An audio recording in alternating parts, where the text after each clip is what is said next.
When ROG and Xbox announced the ROG Xbox Ally series of handheld devices, we have the more premium and powerful X version, comes in black color, and this base version, the ROG Xbox Ally, in white, which is more budget-friendly at only 2,699 ringgit Malaysia, and it is also aimed towards a AAA gaming experience at 720p resolution. Their words, not mine, and I appreciate it since they are honest about it. So, how does this new handheld device actually perform? Is it better than the original ROG Ally with the AMD Ryzen Z1 that I have been using for the past 2 years? So, let's find out in today's review. Do remember to hit that like and subscribe button as we are doing quite a lot of tests for all of these devices. So let's start off with the most obvious of all, the design. The new ROG Xbox Ally has the exact same design between the X and the non-X version, just in different colors. The comfort is astoundingly good, especially when compared to the original Ally. I mean, sure, the OG is a lot thinner in comparison, but it suffers from the Nintendo Switch effect whereby the thinness ultimately makes the ergonomics non-existent and rather uncomfortable. The grips on the new ROG Xbox Ally have the word ROG printed all across the grip, which actually improves the grip if you are a sweaty gamer like me. Also, both the M1 and M2 keys are tinier and they are out of the way where my fingers are resting on the device when I'm actually gaming. This is another huge improvement over the original Ally. You might say, hey, my triggers look different on the original Ally, and you're correct because I 3D printed these thinner ones and replaced the original big, bulky M1 and M2 buttons. The shoulder buttons and triggers have also changed shape. This allows for a more natural curve while playing games on the device.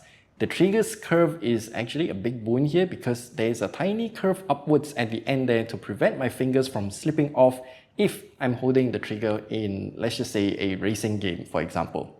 At the front, the ROG Xbox Ally still uses the Xbox controller layout with the asymmetrical joysticks, which I think is superior, and the words ROG Xbox is printed across the entire faceplate.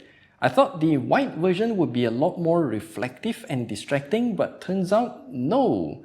I never once got distracted with this design, and I think it's a very nice touch. Of course, there's an Xbox button right now, which we have already did a video talking about it. So you can check it out at the top right corner there if you want to learn more about the Xbox full screen experience. The start and select keys have swapped position compared to what it was before, which took me some time to get used to because of my muscle memory. I know they are technically not called the start and select buttons, but those are the names that I grew up with, so that's what I'm calling it. And also the start button is a tad bit more difficult to press now since the right joystick is in the way. Okay, let's talk about the screen now. It's technically the 4th time we're talking about this screen since it is the same screen between the ROG Ally, the ROG Ally X, the new ROG Xbox Ally X, and also the ROG Xbox Ally. It's a 7-inch IPS LCD touchscreen with up to 120Hz refresh rate with AMD FreeSync Premium for variable refresh rate, and also has a resolution of 1920 by 1080 pixels, of course a aspect ratio of 16:9 as well. Throughout our screen test, it can go up to around 480 nits while having great sRGB and color gamut coverage, and also supremely good color accuracy because of the super low delta E numbers. Since all of the 4 handhelds are using the same screens, the screen protectors are interchangeable too. That's real nice. One thing that has improved is the speaker. While they look the same like the previous generation, they actually upgraded it by a lot, I think. You can have a listen to it right here.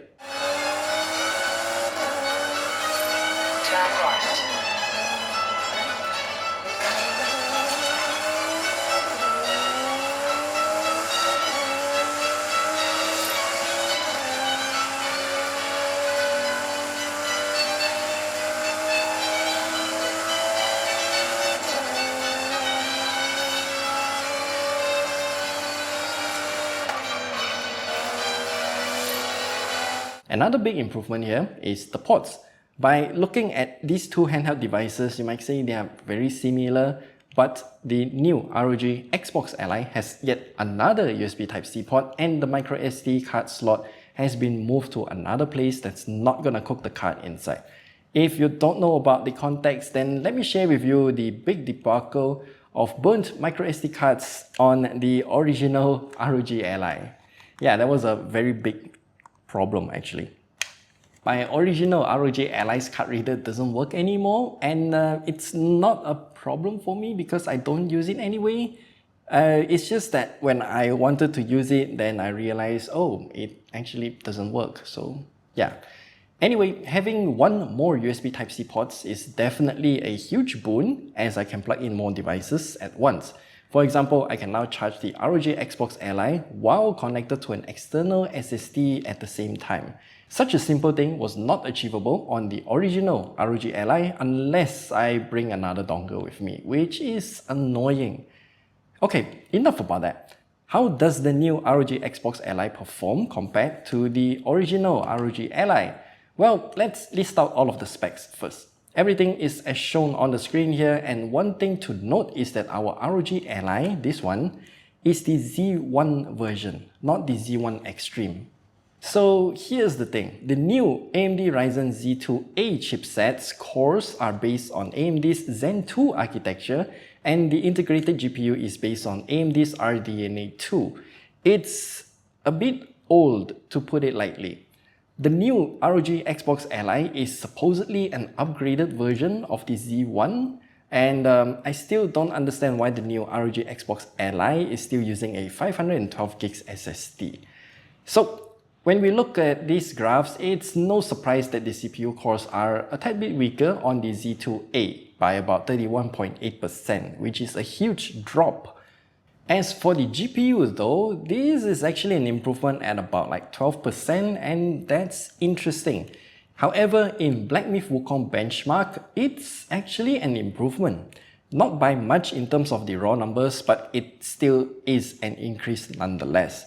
The new AMD Ryzen Z2 A is able to achieve all of this while only boosting up to 20 watts at most, as opposed to 30 watts on the Z1. Things are actually starting to make sense now, as I can see this AMD Z2A is more like a rebalance of the Z1 to achieve better performance per watt despite being an older architecture. You see, the Z1's GPU is rather weak while the CPU is mostly, well, unused. So the Z2A addressed this by decreasing the CPU a bit and improving the GPU, hence we're getting a much better and balanced experience. 10 watts less with slightly better overall gaming performance is actually an insanely good thing to have. Since the wattage is now lower and the cooling system has also vastly improved on the ROG Xbox Ally, the SoC temperature is only at 62.1 degrees Celsius when it is at the highest performance. And the fan is whisper quiet at only 26.4 decibels at its peak of 5100 RPM. Much quieter, much cooler, and much more efficient than the Z1. As for the battery life though, let me show you this graph right here. The new ROG Xbox Ally can last a lot longer compared to the original ROG Ally because the new Xbox Ally has a 60 watt-hour battery versus a 40 watt-hour battery in the previous generation, and also the maximum TDP of 20 watts on the ROG Xbox Ally as opposed to 25 watts on battery. It's very straightforward here, as all of these tests can be proven again with some simple math. Of course, with a larger battery means that the charging time will also take longer. The new ROG Xbox Ally comes with a 65 watt charger in the box as usual, and it only takes in like 62 watts at most. The time taken is 95 minutes to charge from flat to 100%. And there is a drop in the input wattage, possibly due to the battery temperature, but I'm not too sure. Now, what happens if we plug it into a 100 watt charger? Does it actually speed up the charging process? Well, unfortunately no, it still only takes in 62 watts at most, even though it is negotiating 100 watts from the charger.